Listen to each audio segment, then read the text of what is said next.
shallow and self-absorbed you pretend to be. Excuse me. There is no pretense here. I happen to be genuinely self-absorbed and deeply shallow. What's the first thing you would do if you woke up in a magical world? Personally, I wouldn't pick a fight with the most notorious villain and then trek across the country to go head-to-head with them in a battle that might end my life. It sounds hardcore, but that's just what Dorothy Gale does when she arrives in Oz. She's desperate enough to get back home that she strikes a deal with the wizard and sets off to kill the Wicked Witch. If she succeeds, then the wizard might send her home, but in a new iteration of the same universe with a longer screen time, no doubt there's plenty of time for something to go wrong.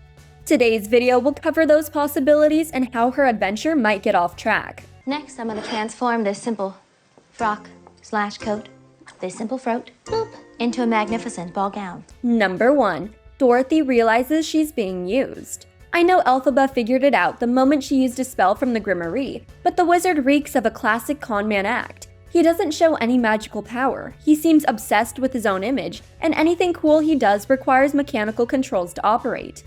I'm surprised the Ozians have gone this long without figuring out the truth, but to their credit, the wizard doesn't grant an audience to just anyone, and if he does, it looks like he gives them an impossible task and sends them on their way. I know Dorothy's young and excited about her adventure in Oz, but as someone from Earth, she might recognize the tricks the wizard uses to fool people. She's old enough that she might have attended a circus or similar traveling event, where she could see tricks and puppetry just like the wizard's. It would be bad for business if Dorothy started questioning the wizard's intentions earlier in the story, and wondering why he wants the Wicked Witch dead in the first place. My head wasn't attached, I'd leave it in Munchkinland. Hey, you know what I had made? Look, special. Number 2. Glinda learns the truth. Glinda doesn't have youth as a poor excuse. She stood next to the wizard when Elphaba unlocked the Grimoire and called him out for lying about his magic. While she might not have understood everything Elphaba said, she caught on enough to understand her suspicions.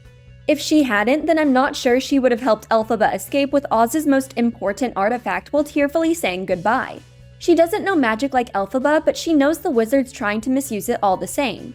Now we know that Glinda stayed behind with Madame Morrible and that she becomes Glinda the Good with a costume change, positive PR, and a fancy bubble to travel by. She's one of the most popular celebrities in Oz, and it's her primary job to reassure them that catching the Wicked Witch is the right thing to do. Some small part of her might believe it too, as the wizard and Madame Morrible know how to manipulate anyone and anything. Yet if Glinda stumbles upon the indisputable truth about their lies and true intentions, then she might try to pull the plug on Dorothy's mission, giving Elphaba time to stage her escape. She is evil, responsible for the mutilation of these poor, innocent monkeys. Number 3.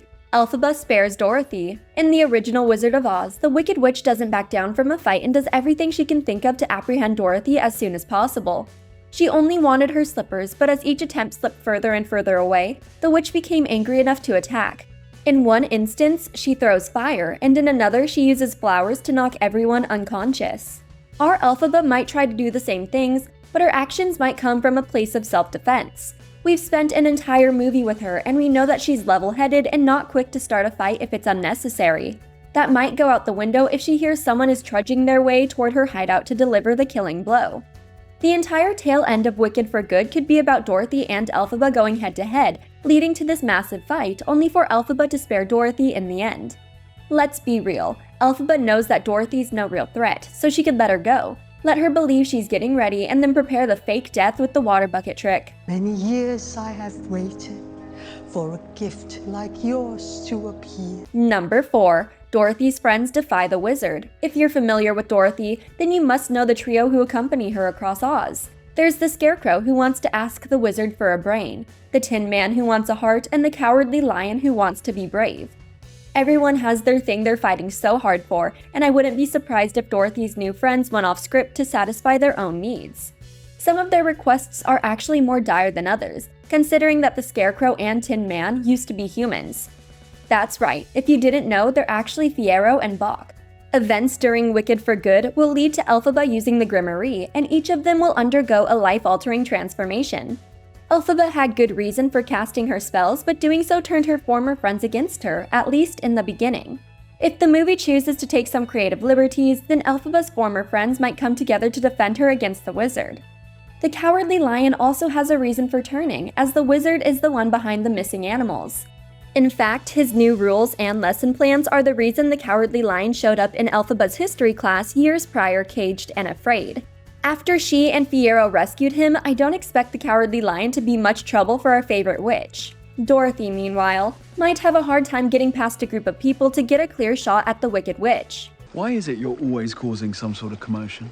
I don't cause commotions, I am one. Yeah, well, that's for sure. Number 5. The Wicked Witch divides Oz. I'm genuinely baffled at how blind the rest of Oz appears to be. Even if they did know about the wizard's lies and corrupt decisions, they're choosing to turn the other way while he makes bold claims and accusations against Elphaba. The same Elphaba who attended shiz with hundreds of students. The same Elphaba who danced in front of others despite her hurt feelings. The same Elphaba who became popular and made new friends once Glinda helped her become more confident. Remember back when Elphaba stood on the train platform, literally waiting for her train to the Emerald City? She had a crowd of people waiting to wish her well. At some point, the Ozians who knew Elphaba personally should speak up and say that the wizard's stories don't add up. In the trailers, Fiyero's the only one who makes those claims. He points out to Glinda that were she able, Elphaba might handle things differently. His voice could be the first of many, but it may divide the community. The division in Oz might cause Dorothy's journey to slow down or make it difficult to continue. My special guest. That's a keepsake for you to cherish for all of your days. Number 6. Glinda the Good is put to the test. Unlike Fiyero, who can barely stand his new life and reminds everyone that they've turned against Elphaba for the wrong reasons, Glinda puts on a smile and pretends like her life is picture perfect. With help from the wizard and Madame Morrible, Glinda's childhood dreams come true as they transform her appearance and magic wand into Glinda the Good. Endorsed by the wizard, she skyrockets to public fame and notoriety. It's everything she's ever wanted, but she still can't figure out what's missing. I might say it's her best friend and the honesty Elphaba provided, but again, Glinda's not someone who openly shares her emotions. In fact, I think the wizard will want her to keep her emotions in check so he can appease and manipulate the public with more efficiency. Every moment might become a test for Glinda, especially if she's caught talking to Elphaba in secret.